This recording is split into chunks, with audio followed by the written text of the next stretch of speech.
Once your frog is dry, you'll know because he'll have a bright white color to him.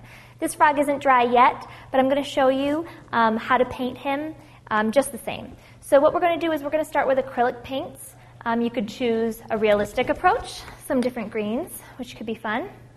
You can paint the body one color, the eyes another, the tongue a different color. You can really have fun with this part of the project. And I've got some water here for when I change out my colors. You want to make sure that when you're painting, you're drying your brush completely after dipping it in the water. Otherwise, we're going to create a wetter surface than needed on our frog.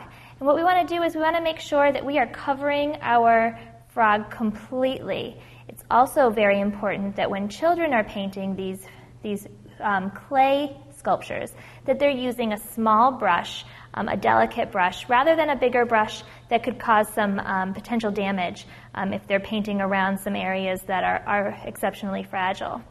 We also want to show them that they should not be pushing this part of the brush into the clay, as that can cause some breaking as well.